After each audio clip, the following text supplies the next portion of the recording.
For example, behind the pulpit that I stand on to serve the congregants, I declared to them, I told them, I cannot stand behind this pulpit and direct you in terms of who to vote for. But if you want my personal opinion, come to my office. Let's talk about it privately. So I believe that we need to be able to understand that there are positions of authority that God places us into.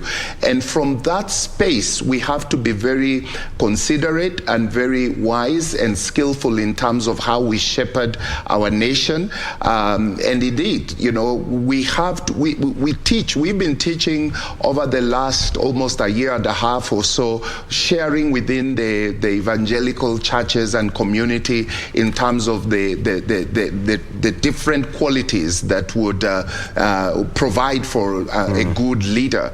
And so we teach on that so that those values that are ethical values and good morals and good leadership traits, they begin to paint a picture to the congregants in terms of who should actually become the next leader.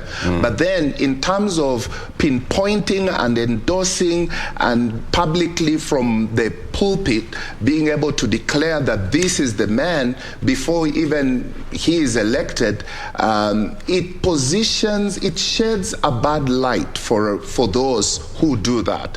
And again, it's not like we only have one major denomination or Christian religious group. We have so many denominations, and therefore the different schools of thought and sources of learning have actually provided for the different ones to think based on various perspectives on these matters. But actually, I agree, we need to be very cautious, lest, in a sense, God confound us after election day. The man who you endorsed and anointed then does not win.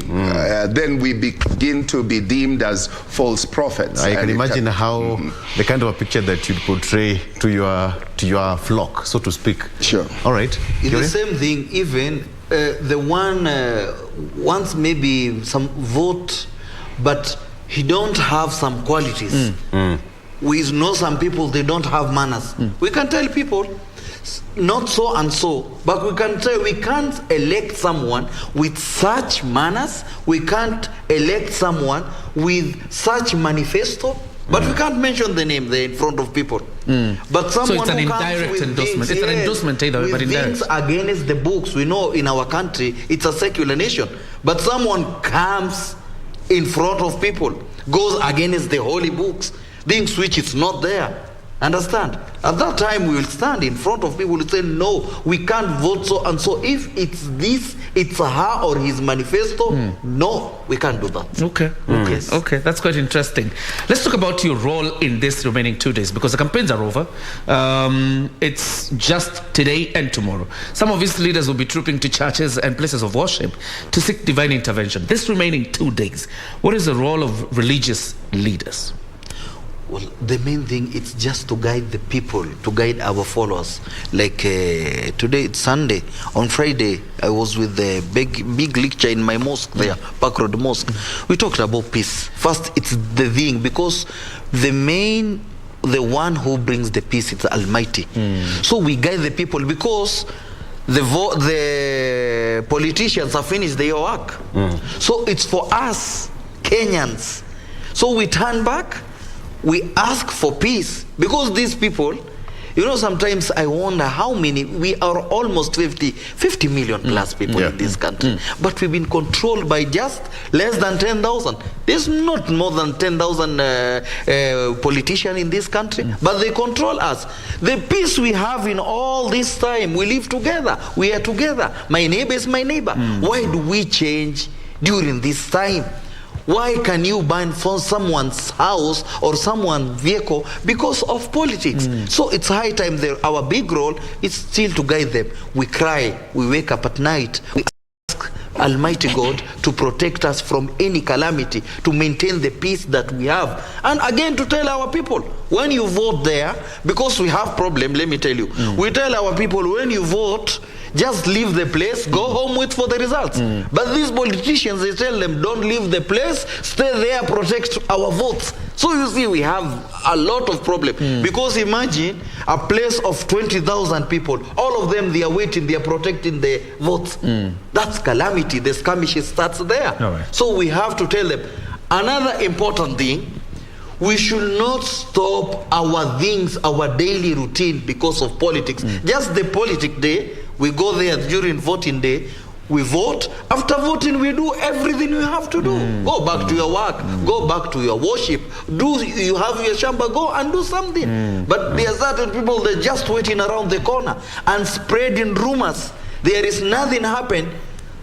Kumewaka kuwaka. You don't have evidence. It's not sure. You're the one to share some messages to give tension to people. So we try to guide our people.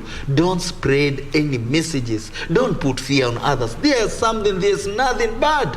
But just fear. There are certain people live in Nairobi, going to upper country. And that's not good, because I like to ask our people, you live in Nairobi the whole year, all the things you work in school here, healthcare, it's here. Why do you vote in somewhere that you don't live? This mentality is strong with our people. We should guide them and tell them what they do. That's a point. The development is your place, and then you leave, you go somewhere else. That's quite a challenge. The point of discussion. Some will tell you, I'm going to vote for my brother or my wife or my cousin or whatever, Yeah. Point of discussion. But then, a very good point there from Sheikh. But Bishop, let me ask you, how has church enhanced democracy in our country, or faith-based organization? Sheikh, you can also answer that when you get time. How has faith-based organization enhanced democracy? We have, bishops like Bishop Okulu, Isaiah Muge, we have got Reverend Joya. They are on the front line, quite literally. What about today? Times change, and has the role of church changed? Not at all. Good. The times change, but the role still remains. But then when we come of age, our style and strategy of engagement cannot be just based on history. We have to grow up, we have to engage. And like I already mentioned earlier, within the church fraternity, and particularly we have the Evangelical Alliance of Kenya, the Council of Catholic Bishops, and then we have the Interfaith also. These are forums that have been on the forefront of engaging even in the democratic space, in terms of educating the leaders, the clergy, in terms of how do we participate, how do we engage without necessarily dishonoring leaders, because again, as much as we need to be proactive, but then the Bible teaches us about honoring leaders. I cannot go on the streets and start accusing a president or someone because of some issues, but we have ways and structures and avenues of engagement. And thankfully, in terms of President Uhuru Kenyatta's term of office, he's been very open, and he's invited clergy to come in and talk to him and engage. And there's been discussions many times with senior clergy at different levels to consult and be able to talk about what are the issues. So yes, there was the historical times, but then as we advance forward, I believe that we come of age, and then God has provided opportunities and the space where we can actually communicate without necessarily going on the streets and trying to seem like we are the ones really facing the front lines of the battle. But it's very honorable to acknowledge the fact that there are senior leaders, without mentioning names, who have been engaged in addressing democratic issues. They've addressed issues of corruption. They've addressed issues of concern to the Kenyan population among the leadership. And that's why, like even I mentioned, within the Evangelical Alliance of Kenya, in the past we didn't have these commissions, but now we have the Leadership and Governance Commission. It addresses some of these things. We talk about these issues and then be able to engage with the leaders at their level. Yes. All right, Kyoria? Probably even before I pose my question to Bishop, it's important that Sheikh responds to the role of faith-based organizations in shaping democracy in Kenya. The question you had asked. We have done a lot, Muslims, non-Muslims, even Hindus, Christians. Personally, I was there. We met Wafula Chebukati. He was with us for 2 hours in Ufungamano there, under the leadership interfaith of Father Mutie. We met even CJ, Honorable Mother Kome. We were with her in Ufungamano over 2 hours. And all of them, they assured us, religious leaders, that everything in the country will be okay. Even election will be fair election. There will be no anything. We have met even Interior Ministry. So there is things behind the scene. We know religious leaders, they are not like politicians. If something small, you have to call all the cameras. But there are certain things we do without even engaging cameras. But we have done top officials, even NCCK, we have met about this. So it's high time, because according to the research, most Kenyans, the most trustable things in Kenya, first it's media. You have big role to play. Media first, and then second it's religious leaders. So we are the one to spread everything we are doing. So they have accepted, they came, and all of them, they're humble. They talk well with the religious people. They don't choose a Christian or a Muslim, no. All of us, very humble of them, they assured us everything in the country will be okay. That's why you'll find a lot, even this handshake. Behind handshake, there is religious leaders behind it. Everywhere there is peace, there is religious leaders who are there. So we have played our role. Okay. Yes. Bishop, let me pose this to you, because you're the one who makes this point about avenues that exist when it comes to engaging government, particularly on issues of governance. Isn't there a risk that was seen by the people who came before you, the likes of Reverend Joya, of if there are avenues of engaging government and you don't come out publicly to criticize government, then the demarcation that is there between state and religion, the boundary gets erased if those avenues exist? Yeah, the avenues exist, because I can rightly say in the past, as clergy, we were seen as leaders who are invited for a special government function just to pray and go away. But right now, we are on, there is a growing space or acceptance to the fact that clergy can come and sit with governors, sit with members of parliament, sit with senators, sit with the president, sit with his deputy, to engage, to talk about democratic issues. Bishop, sorry to cut you short. Yeah. Isn't that the problem? Isn't that the problem then? Because these avenues have been provided for you, and comfortably so, then the church is disabled in one way or another to criticize government, and strongly so. Not at all, because even in that space, we criticize and we address the ills of the nation. We don't have to go out on the streets and attract the cameras to prove that we are actually advocating for democracy. We have to come to a place where we appreciate what those that have gone before us, what they have done. Look at the scenario of the time and the season that they existed, and the time and season that they agitated for democratic matters. The times have changed. We are not in that time. The constitution has changed. You look at, there's more accommodation of issues and being able to critique in an honorable manner, because actually honor is part of godliness, and it's part of what the holy books speak to us. And so by utilizing those avenues, it does not necessarily mean that we fail to criticize. We talk hard issues. I remember I was part of an interreligious or an interfaith gathering that went and had discussion with the president not too long ago. But they were hard issues. He talked hard, we talked hard, and and there was peace among us. We talk as leaders. So again, it's not to say that leaders, clergy are compromised at any given time. If they are, then it's their own personal time. But in terms of our networks and the available structures of engagement, I can commend and appreciate the fact that we had a lot of positive engagement has already occurred. Thank you. And if you want to face someone, if you want to engage someone, you should be with him. We can't run from them. The government, it's ours. We pay our followers.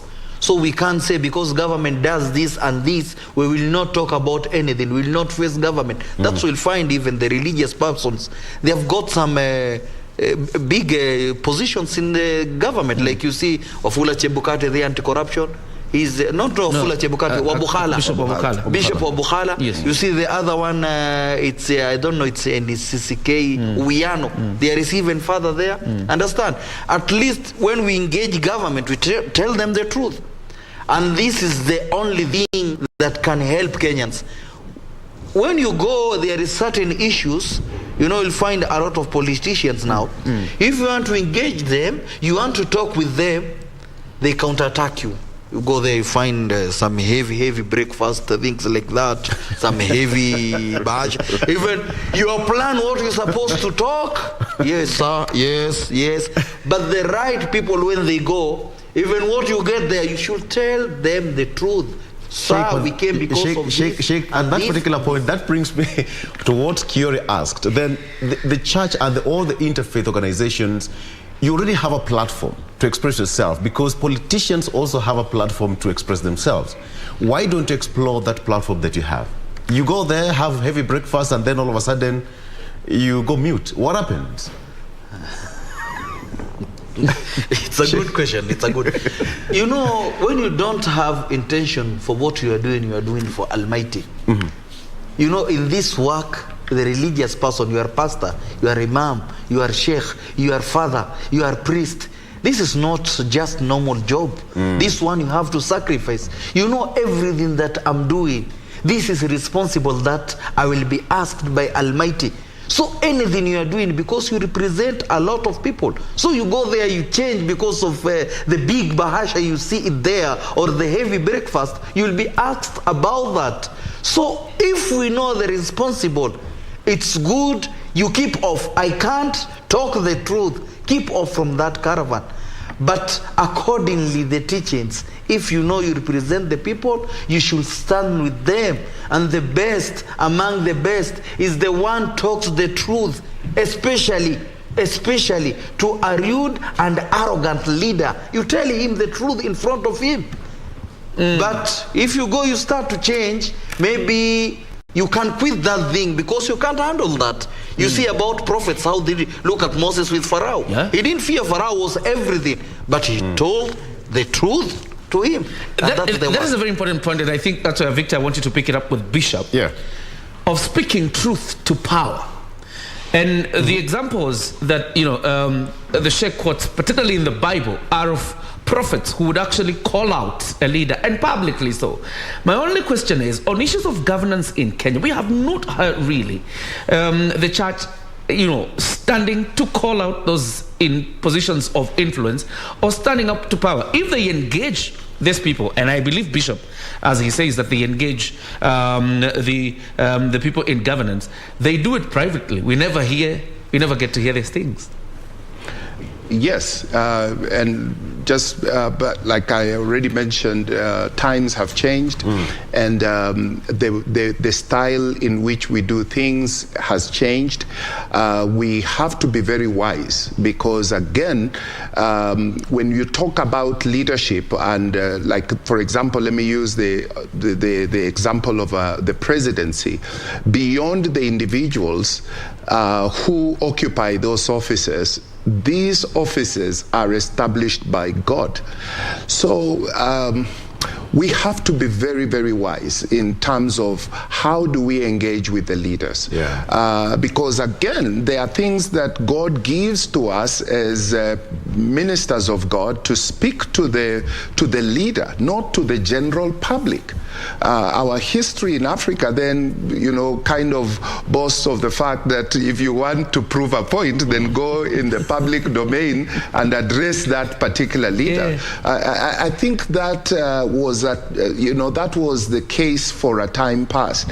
But in our modern day, if there are avenues of engagement, we have to actually utilize those avenues. And like Sheikh says, there are credible leaders who are leading and serving, and they do not go in there to be compromised. And we really appreciate. I wouldn't go into naming names, but there is a commendable work that is being done across the religious divide, which is highly commendable. And so we need to appreciate that fact. It's just in the same context. Even if let me use a very practical example that in my devotion, the Spirit of God spoke to my heart. He said, my son, if you have a neighbor who comes and sees some mistakes in your home, in your boma, and he stands on the fence and starts shouting and yelling at you that, hey, this you're not doing right, you've not taken care of your wife, you're not taking care of your children, how would you respond? I said, I would not listen to him. And he said, what about if he came on your door, knocked on your door, you had some tea together and you had a meal together, then he shared wisely some of the concerns that he had, would you listen to him? I said, yes. And I believe that we have to come to that place of maturity where we are able to engage honorably. And of course, those that reject counsel, then their issues will be heard at the rooftops. All right. Okay. Bishop. And to add from there, yes. Religious people, the holy books, we have told when we engage someone, we use first it's wisdom and good talk. Unlike politicians. Politicians, they are vice versa. Wakingoa tunangoa, wakirusha tunarusha. We can't do things like that. So we have to use wisdom, because someone does what he's doing, you can't go there and you start to shout at him. And all the teachings, you should go humble. Don't be arrogant. Step by step. That's why you don't see cameras. We don't shout. Sometimes there is nothing like that. But there are certain things that goes on. Someone does bad, there is certain religious people selected to talk and engage them. We use just wisdom, no shouting, no things, because a politician, one word, can do it like that.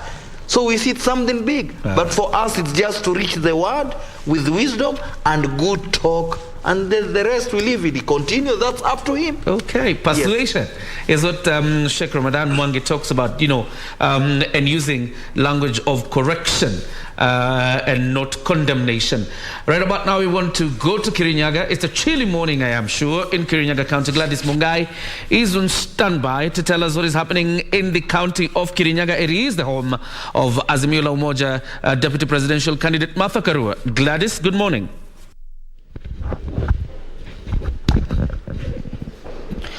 Good morning to you, John Jacob Kuria. Indeed, like you rightly put it, we are coming to you live from Kirinyaga County, technically following up on the preparation in regards to the Tuesday poll. And after going around a few polling stations, and you remember that the training of the polling clerks after the training of the presiding officers was completed yesterday. And what is happening on the ground is that IEBC officials have commenced preparation or are going on with their preparation towards the D-Day, that is Tuesday.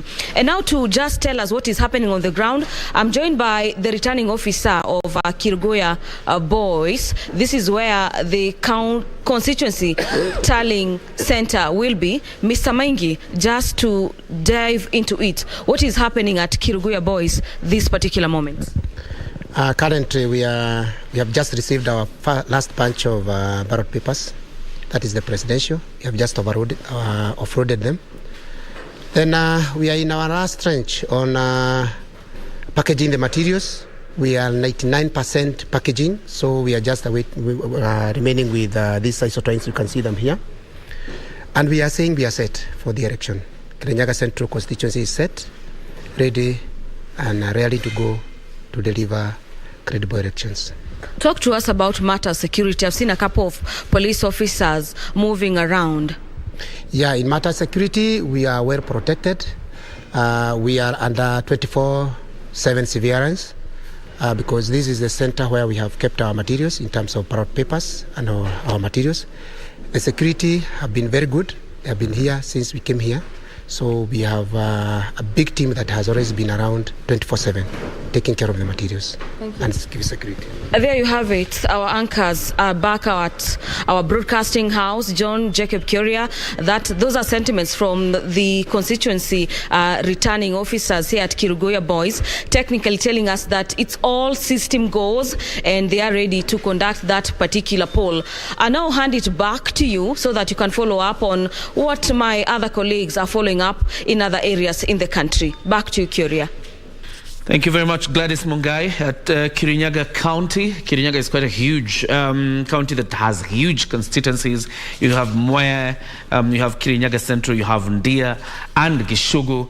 Those are the constituencies that form Kirinyaga County, and they're quite huge. Mwea is the biggest of them all, and Gladys Mungai will be traversing throughout the county this entire week as she brings up us up to speed with what is happening there. Victor, in the meantime, you can continue engaging Bishop Murunga. Absolutely. So, Bishop, let me just ask, how has the church or interfaith organizations ready for the transparency of this election? In terms of engagement, we, like, for example, within the Evangelical Alliance of Kenya, we have accredited observers who are going to be spread across the country. A number of the membership of EAK among the clergy and even the top leadership of EAK will be participating as observers to monitor and look at what is going on at the polling stations, at the returning, at the tallying centers at the county level and even nationally. And so I believe that that will give us opportunity to really have first-hand observation in terms of really what's going on and if the process will be free, fair, and credible. So I do believe that we'll be able to get feedback from the leaders spread across the country and to communicate in terms of the level of the integrity of the process. Where are we as a nation in terms of preparedness and because we only have 48 hours to go? I do believe that we are well prepared. I've participated here and there in terms of the IEBC meetings and hearing what they are sharing and communicating to the nation. I do believe that generally speaking, we are prepared. We are prepared, and what remains is just basically the Kenyans to go out in large numbers and cast their vote. And maintain peace and order. We're listening to the government, the CS Interior, and the security agencies. They have deployed their officers countrywide, which is commendable, so that we ensure that there is peace. But let us prove the critics and the prophets of doom in Kenya. Let's prove them wrong by us as Kenyans taking lead to provide peace for our neighbors, for ourselves, and for the community at large, and maintaining law and order. And like we started off, listening to our candidates, our top contenders, it's commendable, the spirit in which they are talking about. I listened to Mama Ida Odinga the other day, and she said, if through our campaign season we have wronged anyone, please forgive us. So forgiveness and reconciliation in this time should guide the nation to her next phase. What remains is just the Kenyans to disapprove their critics and the prophets of doom. Okay, Sheikh, I think you can also take it on that in terms of transparency, the interfaith organizations. Your general feeling in terms of readiness on how this election is going to be achieved? We have played our role till where we are. Everyone has played its role, IEBC, security, government. So it's up to us. We're in the 20th century. We don't have that mentality, long-time mentality of skirmishes and looting. If you have things like that, because the biggest blessings that Almighty has granted us in this country, it's peace. It's peace. There's a certain time you will reach. If you spoil this peace, we will be crying like other countries. They used to be among the best countries in the world, economy-wise, everything good. But today they are crying. They are crying because of peace. So for us, let's maintain this. I think everything, even in some meetings that have been with IEBC, everything it's okay. There will be no anything that's rigging, because there are certain rumors goes around. These things are finished long time. It's just, we need just announcement. No. Everything accordingly, it's not there till you have finished to vote. And every vote will be accountable for. So let's stop these rumors. Let's try our best. And this one, we don't take blames to everyone. You know. Everyone, you should take your responsible. Me, myself, you yourself, take your responsible. Just vote wisely and continue your work, and let's increase praying for this lovely country. All right. Victor? Okay, so let's cross over to Timothy Kipnusu, all the way from the home of champions, that is in Uasin Gishu. Kipnusu, good morning. I know it's all systems go behind you. Yes, there you have it. Good morning. A very good morning to you, Jacob Kioria, there at the Broadcasting House in Nairobi. I'm still pitching camp in Uasin Gishu County, the home of champions, just to have a feel with the preparations of the elections.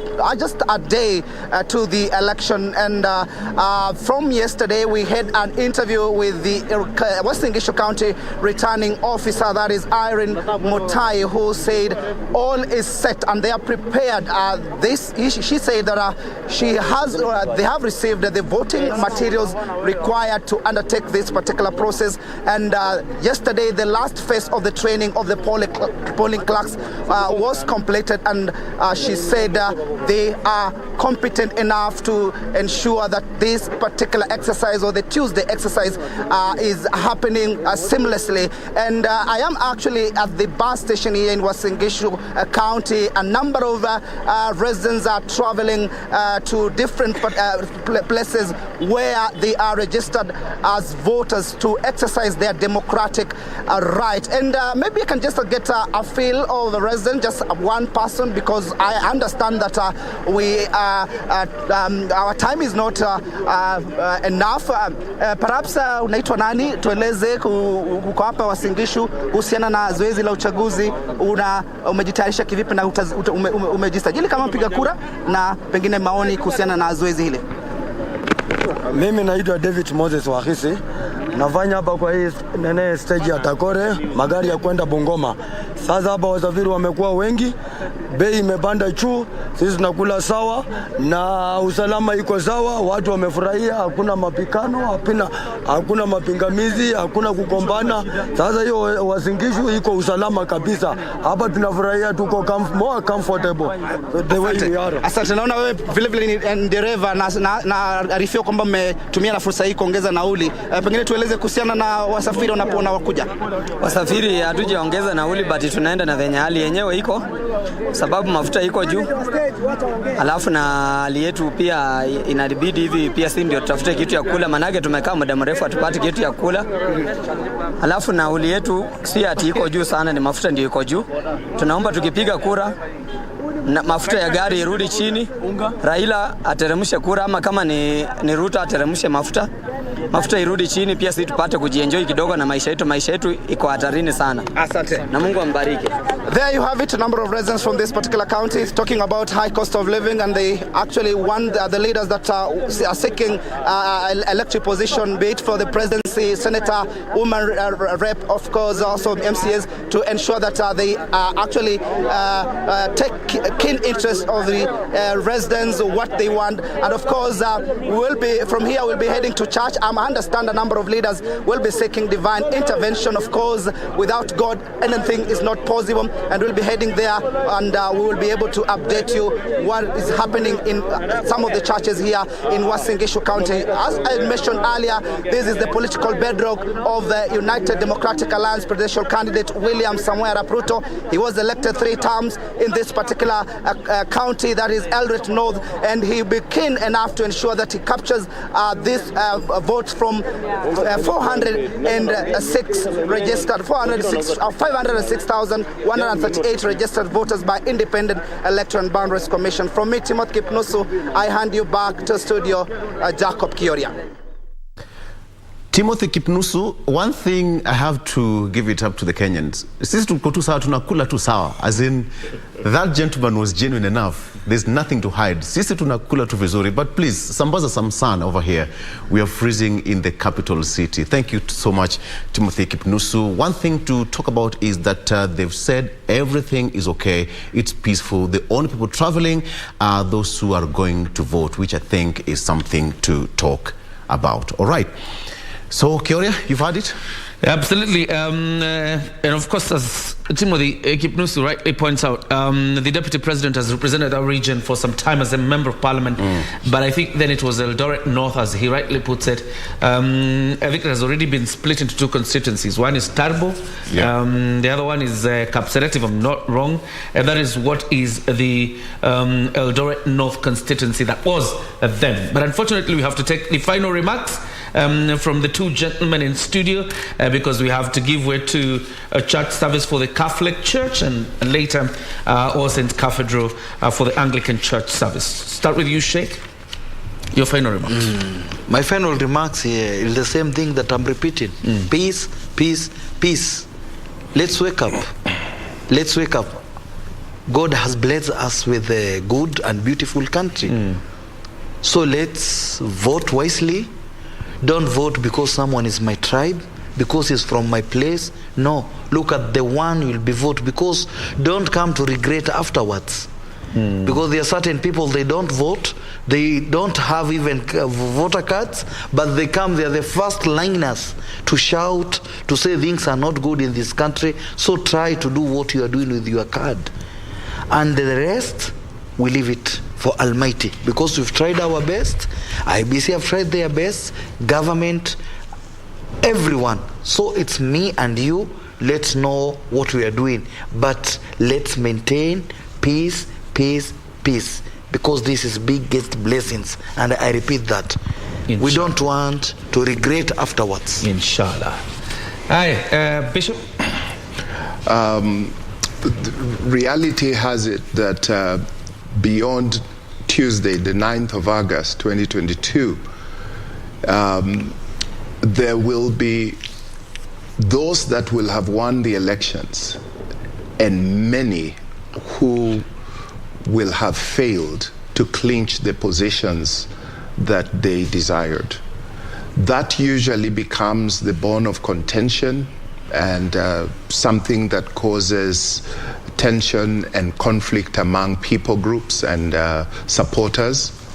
Our prayer, and I believe I speak on behalf of the clergy in this nation, is that for the winners, go and celebrate in moderation. For the losers, it's not that you are a failure, but it is just an opportunity to give you a future space to be able to run. and to lead, and not only for the future, but most of the candidates you have been serving, they have been serving in different capacities. Go on and continue serving in the capacities within the communities at the local level, regional and nationally. Go on and serve the people, because leadership comes from God, and the offices are occupied by just a select few, but let us go and ensure that there is a peaceful country. And I give to the nation Isaiah 52 verse 7, let us be those who proclaim peace and good tidings. Fantastic. Polo, your last word? All right, I think that is where we wrap it up, because if we go past the religious leaders, I think tutaribu. All right? All right, so that does it for now. Thank you so much for joining us. We do this again tomorrow. Remember to be your brother's keeper. My name is Victor. Have a good morning. And on behalf of Jen Wamboi, who is also with us in studio, have yourself a fantastic Sunday. Today we're doing things differently. We start with the Anglican Church service and later the Catholic Church. My name is John Jacob Curie. Keep it KBC Channel 1, because we have got you figured out. Through the entire time, KBC is strategically positioned in every part of this country to bring you live results and live analysis of the election 2022, because indeed Kenya is watching.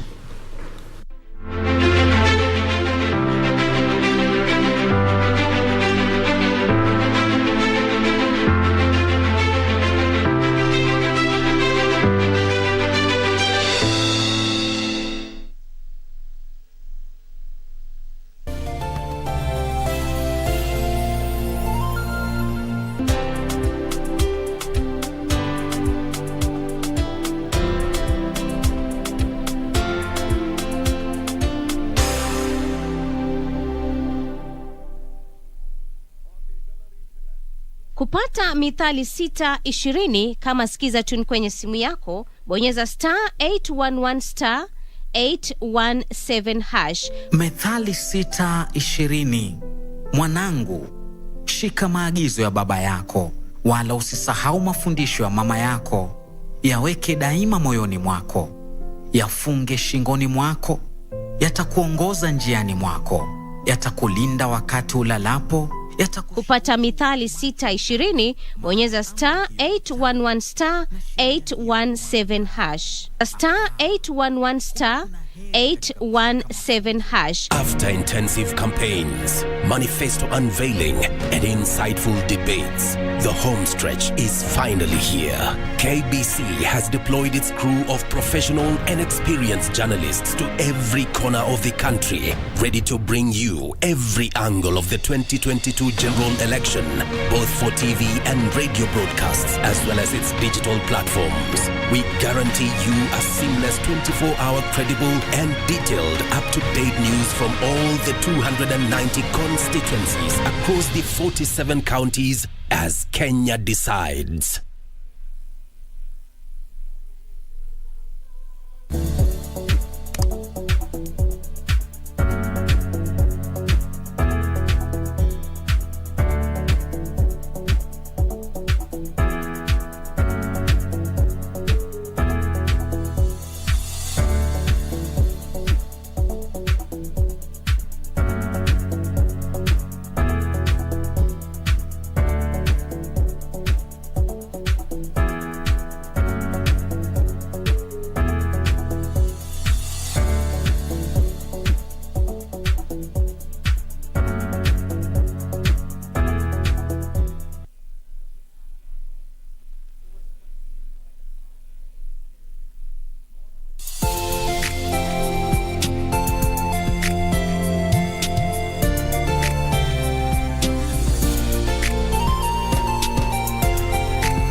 blessed and greatly to be praised. Amen.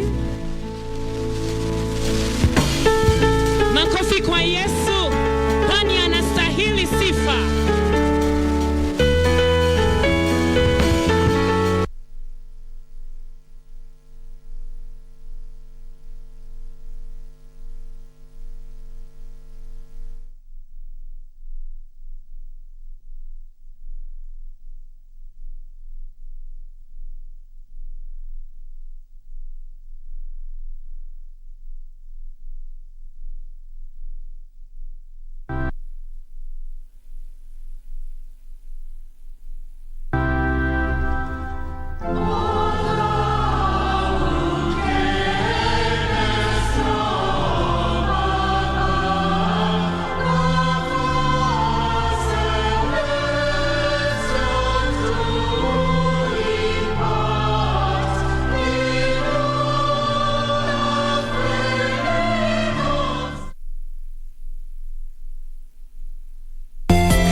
Wiki hii kwenye mkulima tutajifunza jinsi ya kupima mchanga na umuhimu wake kabla ya kufanya upanzi. Mkulima atutembelee ndio tumueleze kama mchanga yake iko na viini mbaya zile zinaweza dhuru mumea.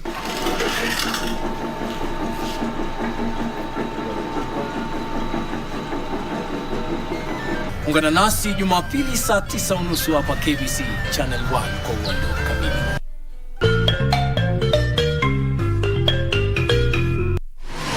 Log on to the KBC website at www.kbc.co.ke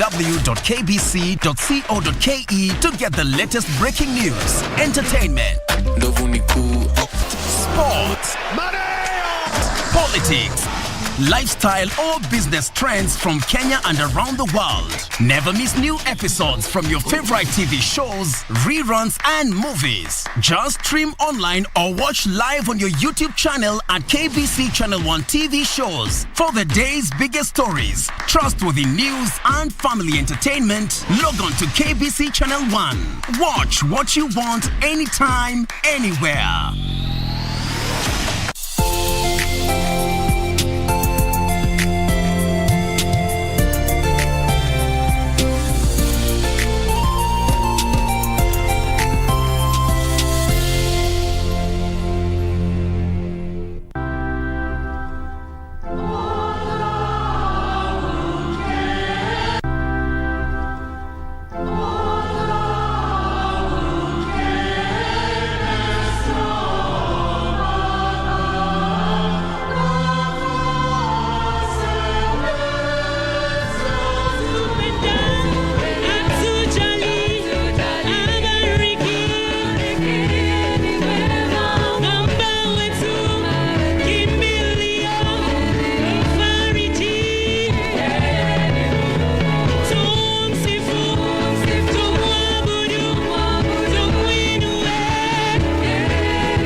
What gift of grace is Jesus my